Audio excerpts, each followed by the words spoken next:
Launch किया India gives अभियान। Network 18 के स्टाफ भी कर रहे हैं डोनेट।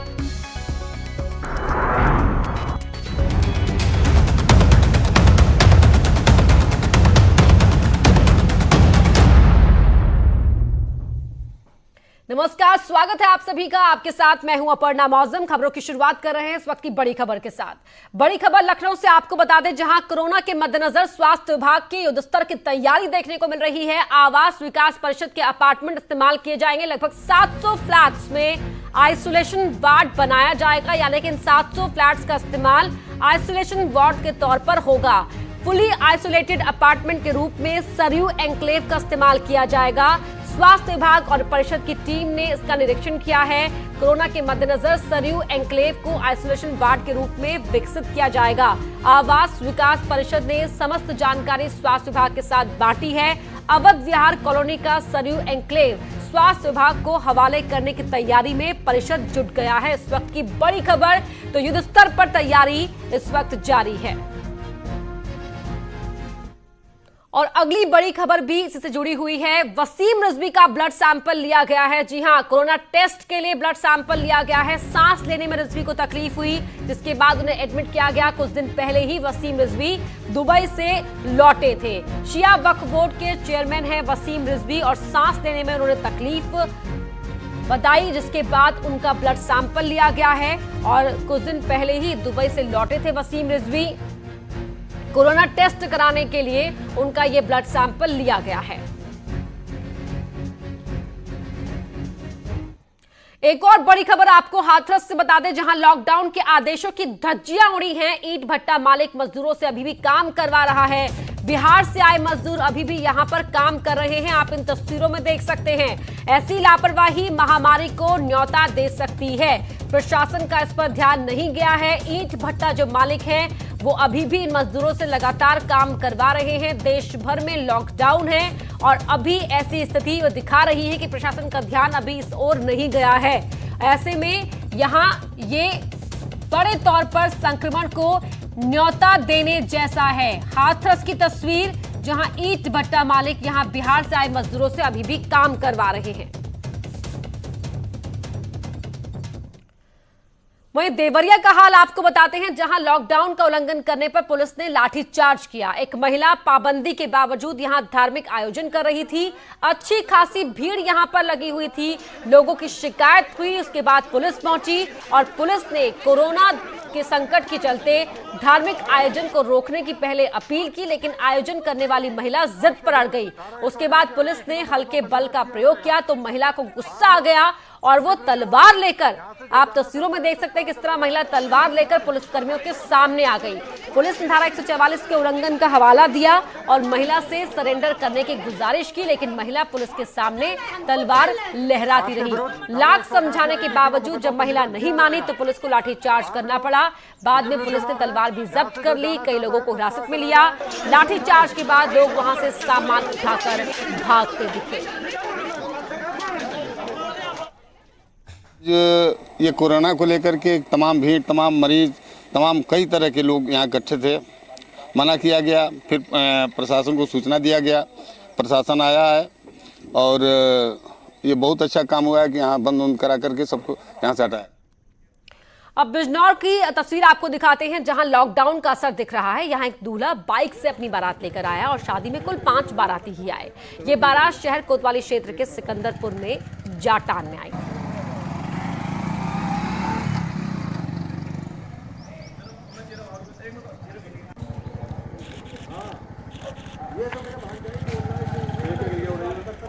चलो ठीक है भैया। तो पुलिस जगह जगह मुस्तैद है। लॉकडाउन का पालन हो, कोई भी नियम कानून की धज्जियां ना उड़ाए, इसको देखकर पुलिस सतर्क नजर आ रही है। एतमाउद्दौला की बात करें, आगरा के एतमाउद्दौला में एक शख्स बिना किसी जरूरी काम के बाहर घूम रहा था, जिसे महिला दारोगा ने हड़काकर उससे उठक बैठक लगवाई। उठक बैठक लगाने का वीडियो सोशल मीडिया पर वायरल हो रहा है।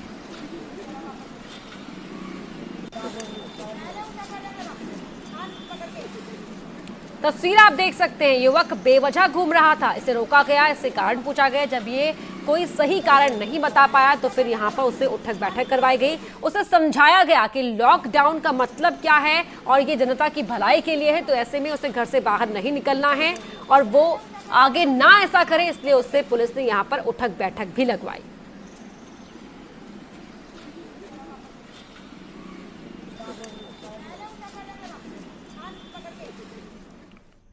सभी पैसेंजर ट्रेनें रद्द कर दी गई हैं। कोरोना से लड़ने के लिए रेलवे ने ये कदम उठाया है, लेकिन रेलवे ने लोगों के खाने और जरूरत की चीजें पहुंचाने के लिए माल गाड़ियों का चलाना जारी रखा है और लॉकडाउन के पालन की अपील भी कर रहा है। लॉकडाउन का पालन करने के लिए पुलिस भी सख्ती दिखा रही है।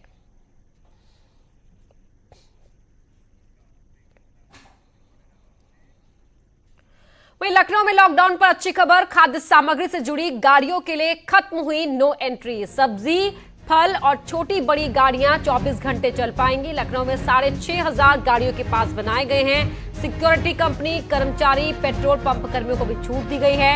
दूध की छोटी बड़ी गाड़ियों की आवाजाही को भी छूट दी गई है।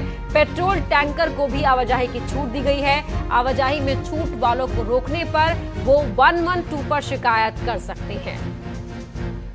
ऋषभ मणि हमारे सहयोगी फोन लाइन पर जुड़ गए हैं। ऋषभ, यहाँ पर लॉकडाउन पर ये अच्छी खबर है। जी देखिए, सुबह से ही ऐसी कई शिकायतें मिली थी कुछ जगहों से कि जो खाद्य पदार्थों को लाने ले जाने वाहन हैं उनको भी पुलिस कई जगह रोक रही थी। कई शिकायतें आई थी। उसके बाद लखनऊ के पुलिस कमिश्नर सुजीत पांडे ने शासन में भी और ऊपर स्तर पे भी बात की, इसकी जानकारी, जिसके बाद खुद पुलिस कमिश्नर लखनऊ ने यह फैसला लिया कि जो भी खाद्य रसद लाने ले जाने वाले वाहन हैं, उसमें चाहे सब्जी हो, फल हो, दूध हो या अनाज, किराने के सामान लाने ले जाने वाले वाहन हैं, उनको नो एंट्री से अलग कर दिया गया। उनके लिए कोई नो एंट्री नहीं होगी। वो 24 घंटे आवाजाही कर सकेंगे, बाहर के जनपदों की सीमा से लखनऊ में आ सकेंगे और लखनऊ के अंदर भी वो सप्लाई अपनी दे सकेंगे। लखनऊ के निवासियों को किसी भी तरह की खाने पीने की चीजों की सप्लाई में कमी ना होने पाए, इसको देखते हुए डिसीजन लिया गया है, आदेश जारी किया गया और 6500 छोटे बड़े वाहनों के लिए पास भी बना दिए गए।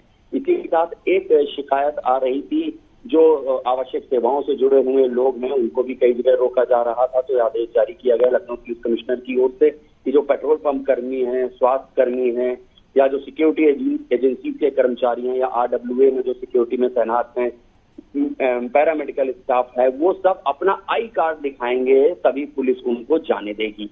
इसका मतलब है कि लॉकडाउन में उनको उनका आई कार्ड दिखाने पर आवाजाही की छूट होगी। तो और एक अहम डिसीजन और है कि जो जानवरों के लिए, जो संकट की घड़ी में जानवरों के लिए जो चारा, भूसी लाने ले जाने के वाहन है, उनको भी छूट दी गई है ताकि जानवरों के लिए भी किसी भी तरह के खाद्य पदार्थों या चारे की दिक्कत ना हो। जी, बहुत शुक्रिया आपका इस जानकारी के लिए। वहीं सहारनपुर में लोग आने जाने के लिए एम्बुलेंस का इस्तेमाल कर रहे हैं। सड़कों पर पुलिस ने एम्बुलेंस की चेकिंग की तो उसमें कोई मरीज नहीं बल्कि यात्री बैठे नजर आए। वहीं एम्बुलेंस कर्मी भी यात्रियों से मोटी रकम वसूल रहे हैं। फिलहाल एम्बुलेंस कर्मी का चालान काटा गया और आगे ऐसा करने पर जेल भेजने की नसीहत दी।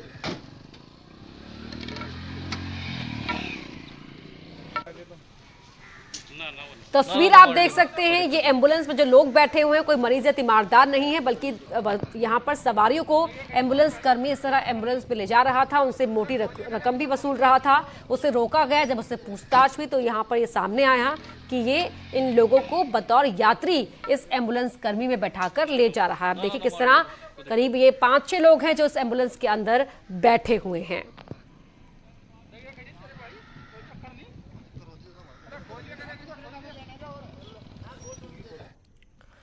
वहीं लॉकडाउन के चलते राजधानी लखनऊ की सड़कों पर सन्नाटा पसरा हुआ है, बता रही हैं हमारी सहयोगी कुमारी रंजना। प्रधानमंत्री नरेंद्र मोदी का कोरोना को लेकर के जो अपील है उसका असर राजधानी लखनऊ में दिख रहा है।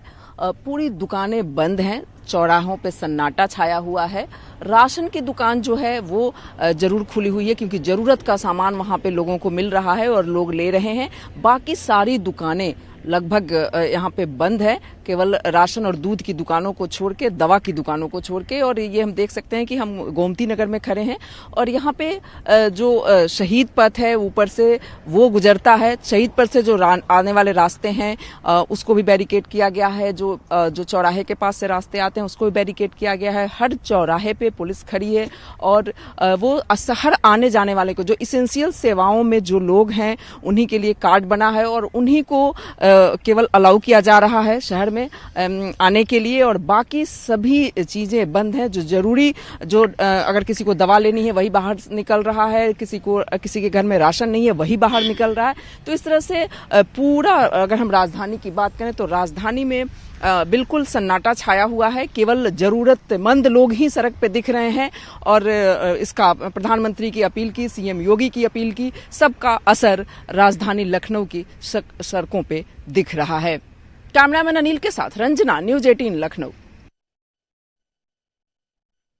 तो कोरोना जैसी महामारी के खिलाफ लड़ाई में नेटवर्क 18 ने एक मुहिम शुरू की है। कोरोना को लेकर आप भी इस मुहिम से जुड़ सकते हैं। नेटवर्क 18 के जरिए आप प्रधानमंत्री राहत कोष में डोनेट कर सकते हैं। #इंडिया गिव्स पर आप इस मुहिम से जुड़ सकते हैं। नेटवर्क 18 के कर्मचारी भी इस मुहिम से जुड़ रहे हैं और प्रधानमंत्री राहत कोष में अपना योगदान देंगे। तो जहां कोरोना को हराने के लिए घर में रहना जरूरी है, तो वहीं इससे निपटने के लिए हमें अपनी अपनी तरफ से कुछ ना कुछ कंट्रीब्यूट करने की आवश्यकता है और आप भी कर सकते हैं। प्रधानमंत्री राहत कोष में आप डोनेट कर सकते हैं। वहीं सोशल डिस्टेंसिंग एक ऐसा शब्द जो आप सुन रहे होंगे बार बार, हम भी लगातार इस्तेमाल कर रहे हैं और उसका इस्तेमाल किया था प्रधानमंत्री मोदी ने कल अपने राष्ट्र के नाम संबोधन के दौरान भी, और सोशल डिस्टेंसिंग की अपील की थी। आपको सुनवाते हैं क्या कहा था। सोशल डिस्टेंसिंग हर नागरिक के लिए है, हर परिवार के लिए है, परिवार के हर सदस्य के लिए है, प्रधानमंत्री के लिए भी है। कुछ लोगों की लापरवाही, कुछ लोगों की गलत सोच आपको, आपके बच्चों को, आपके माता पिता को, आपके परिवार को, आपके दोस्तों को और आगे चल करके पूरे देश को बहुत बड़ी मुश्किल में झोंक देंगी। और रुक रहे एक छोटे से ब्रेक के लिए।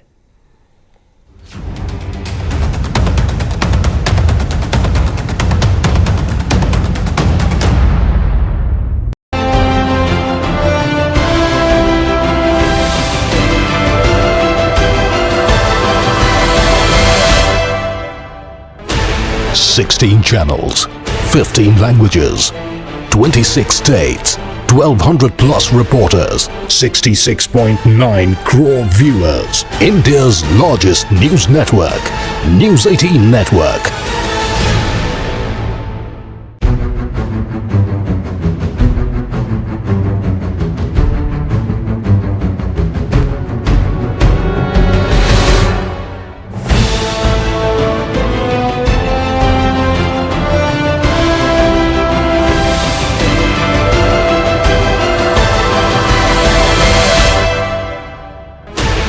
$16 channels, 15 languages, 26 states, 1,200 plus reporters, 66.9 crore viewers. India's largest news network, News 18 Network.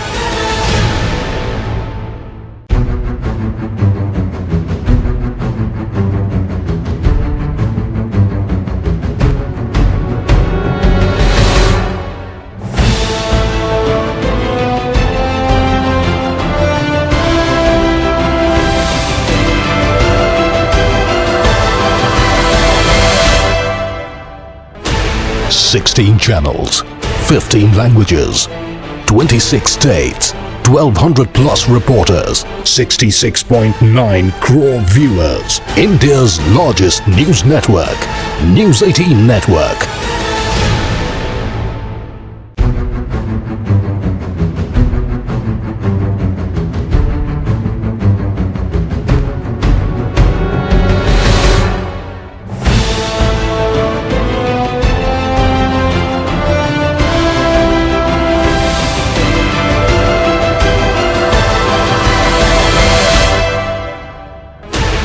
16 channels. के प्रायोजक सच्ची सहेली, महिलाओं के लिए सबसे भरोसेमंद औषधि एवं टॉनिक।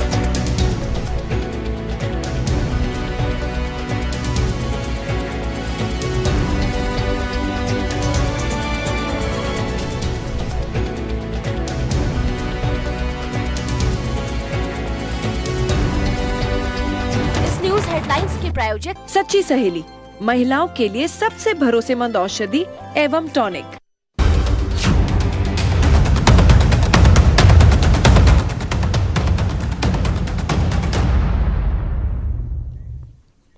तो देश में लगातार कोरोना वायरस फैलता जा रहा है और लगातार हम आपसे अपील कर रहे हैं, कोरोना संक्रमण को रोकने के लिए घर में रहना बेहद जरूरी है। ऐसे में खास बातचीत के लिए न्यूज 18 के साथ डॉक्टर वीपी सिंह जुड़ गए हैं। वीपी सिंह जी, पहला सवाल आपसे यह है कि क्या सर्दी, जुकाम और कफ कोरोना के लक्षण हैं?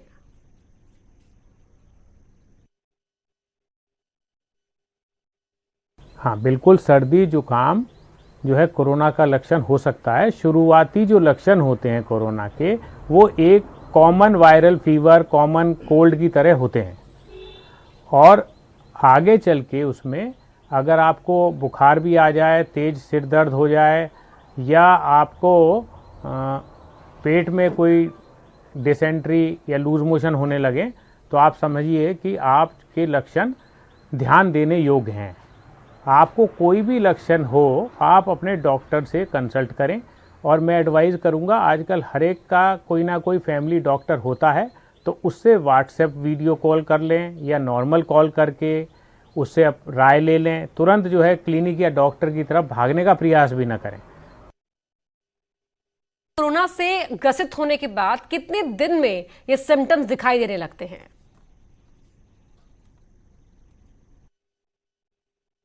देखिए, यूजुअली 4 से और 14 दिन के बीच में ये लक्षण एक आदमी में लक्षित होने लगते हैं। कोरोना से बचने के लिए क्या करें, जरा उस पर लोगों को कुछ जानकारी दीजिए ताकि लोगों में जो पैनिक है ना, वो पैनिक क्रिएट ना हो। देखिए, कोरोना संक्रमण से बचने का सबसे बड़ा उपाय है आइसोलेशन, सेल्फ इम्पोज्ड आइसोलेशन। आदमी खुद ही बचे और घर में भी मान लीजिए अगर 4 मेंबर हैं तो मैं एडवाइस करूंगा कि मैक्सिमम टाइम वो अपने अपने कमरों में रहें और हर 2 घंटे बाद या और जल्दी अपने हाथ को साफ़ करते रहें। फिर हाथ जब साफ़ कर लें तो उसको किसी गंदी सरफेस पे ना लगाएं। और जैसे आपको दरवाज़ा खोलना है या टैप ऑन करना है तो कोहनी का इस्तेमाल करें या हाथ के पीछे से करें, जिससे कि जो आपका टच एरिया है ये उसको आप जो है कहीं पर भी छूने से बचाएं। जी, इतनी चर्चा कोरोना वायरस को लेकर हो रही है, लोगों के अंदर एक डर सा बैठ गया है कि कहीं कोरोना होने से मौत ना हो जाए, क्या ऐसा है?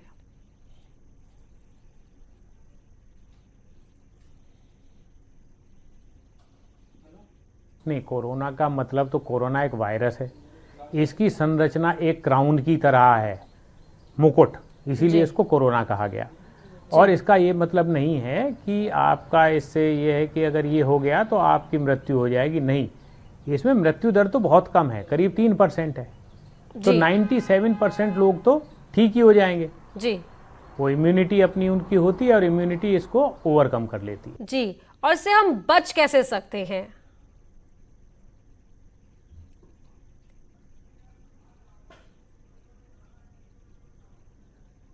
खाने से इसका कोई संबंध नहीं है। इसका संबंध ये है कि आप अनकुक्ड चीज या सेमी कुक्ड चीज, चाहे वो वेजिटेरियन है या नॉन वेजिटेरियन है, वो ना खाएं, अच्छे से कुक करके। जी, सवाल ऐसे जहन में उठ रहे हैं, मान लीजिए किसी मरीज को एक बार कोरोना हो गया, वो उसकी चपेट में आ गया, तो क्या दोबारा फिर से उसे कोरोना हो सकता है?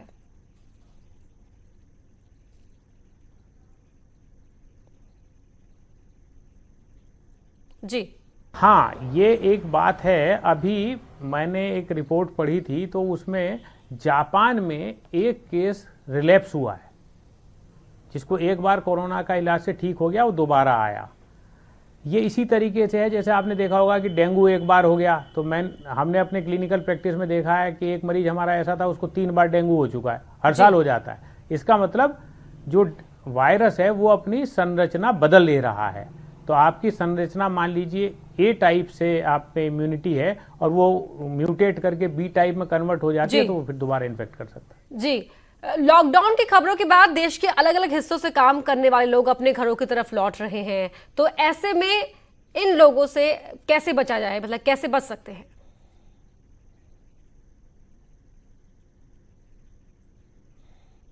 बिल्कुल दूरी रखनी चाहिए और उनको सबको 14 दिन आइसोलेशन में रखना चाहिए, चाहे वो होम आइसोलेशन हो या जो कम्युनिटी बेस्ड गवर्नमेंट ने बनाए हैं या प्राइवेट हॉस्पिटल ने बनाए हैं जी। भाई उससे आप जो है अपने परिवार को बचा रहे हैं, अपने कम्युनिटी को बचा रहे हैं और अल्टीमेटली आप अपने देश को बचा रहे हैं। जी, डॉक्टर वीपी सिंह, यहाँ पर हर तरह की एहतियात की बात की जा रही है, लोगों को मास्क नहीं मिल पा रहे हैं, जिनको मिल रहे हैं क्या वो लोग मास्क लगाने से पूरी तरह से सेफ हैं और आम लोगों को भी क्या मास्क लगाने की जरूरत है?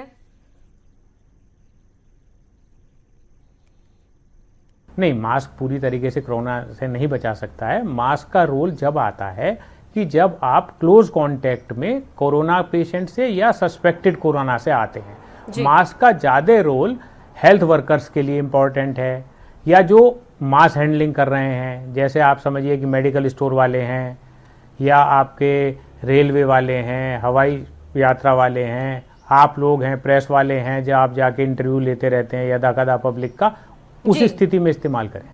तो क्या मास्क से कोरोना वायरस फैल सकता है? अगर ऐसा है तो फिर उसे हम कैसे डिस्पोज कर सकते हैं? थोड़ा इस बारे में भी लोगों को जागरूक कीजिए।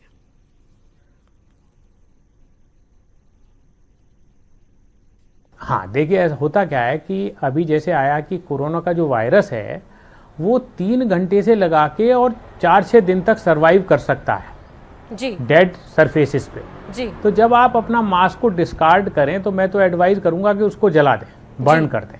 जी, और जो कोरोना वायरस है ना वो गांव तक भी पहुंच गया है, बहुत से लोग भीड़ भाड़ में सफर कर गांव पहुंचे होंगे। ऐसे में अगर किसी को कोरोना वायरस हुआ तो फिर उससे कैसे बचा जाएगा?